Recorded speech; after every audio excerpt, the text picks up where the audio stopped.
को नहीं बोलने दे रही हूँ, लेकिन इस बात का आपको भी ध्यान रखना पड़ेगा प्लीज। जी बिल्कुल, ठीक है मलिक ठीक, साहब। पारुल जी आपने मुझसे सवाल पूछा कि हम कैसे लड़ रहे हैं। हमारे पूरे कैंडिडेट्स बहुत शानदार तरीके से लड़ रहे हैं। प्रियंका जी ने भी एक कानपुर में रोड शो किया, आपने देखा होगा। और इनकी जो केंद्रीय मंत्री है स्मृति ईरानी जी, वो कैसे रोड शो कानपुर का छोड़ के भागी है।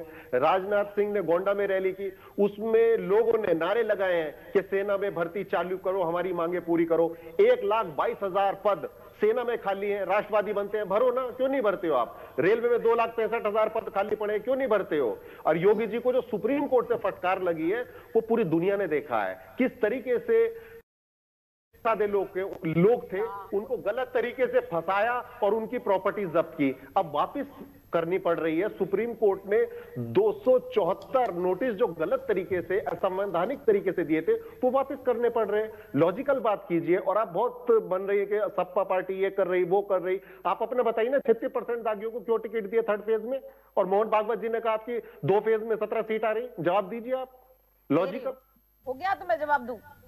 हाँ, ये भी बता दीजिए। फिर एक सवाल और है मेरा कि देवेंद्र सिंह जो पुलवामा के आतंकी थे, उनको क्यों बेल दे दी, चार्जशीट दाखिल क्यों नहीं की, करिए जवाब दीजिए। अब आपकी बात का जवाब कंचन जी से ले लेती हूँ। ठीक है कंचन जी बोलिए।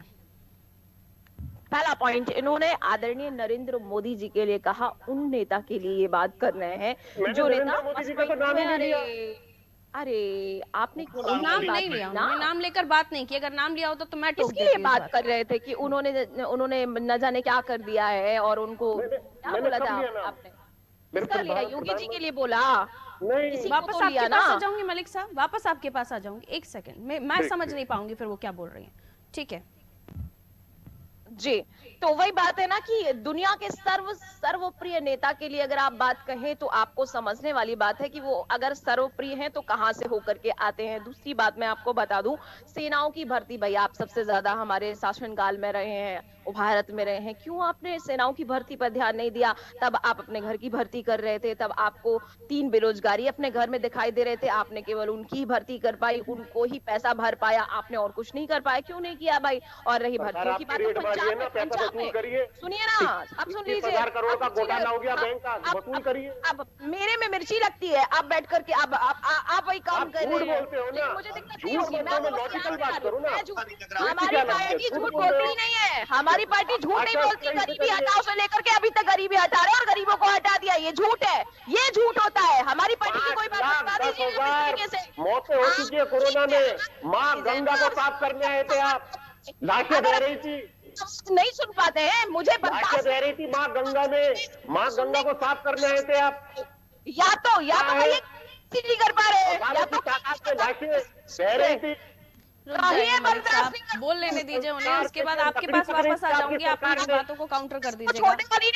फिलहाल अपने बुलंदा करके थमा दीजिएगा, ठीक है ना। ये जो पूरा झूठ और पूरा बर्बाद कर दिया ना आपने जो भारत को, ये भारत वाले जानते हैं बहुत अच्छी तरीके से। आप कर दिया समेट करके बैठे हो।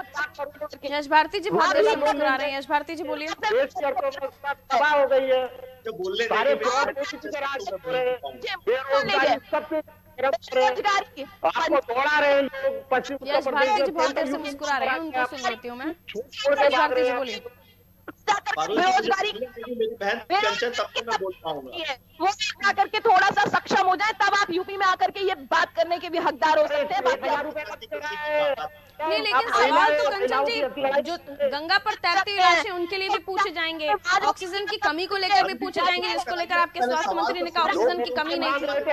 सवाल तो नौकरियां जो खाली पड़ी हुए हैं पद, उसको भी लेकर पूछे जाएंगे। तो सवालों से भाग नहीं सकते आप लोग, जवाब तो देना पड़ेगा। आप कांग्रेसियों को कह सकते हैं कि आपके बोलने पर किसी को मिर्ची लग रही है, मिर्ची किसी को नहीं लग रही है। विपक्ष बैठा हुआ है, विपक्ष का हक है कि वो सत्ता पक्ष से सवाल करे, और आप सत्ता पक्ष की प्रवक्ता है तो सवाल तो आप इसे पूछे जाएंगे। इसलिए पूछ रहे हैं कि बताइए स्वास्थ्य व्यवस्थाओं का क्या हुआ, कोरोना काल में जो परिस्थितियां हुई उसकी जवाबदेही कौन लेता है।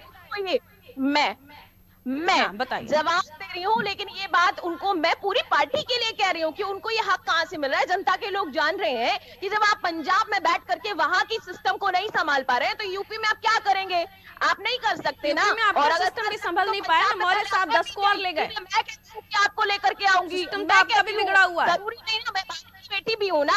पहले वहां करके दिखा दीजिए, पंजाब सही करके दिखा दीजिए, आप महाराष्ट्र में भी आदि सरकार में दिखा दीजिए सही करके सारा सिस्टम। तो ठीक है कंचन जी समस्याएं आपकी पार्टी में भी हैं, यूपी आपसे नहीं संभला।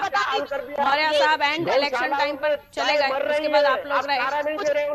बेरोजगारी से लेके पेट्रोल से लेकर जाते हैं, गाय का गोबर तक खरीदा जा रहा है, आप तो गाय को मार रही हो।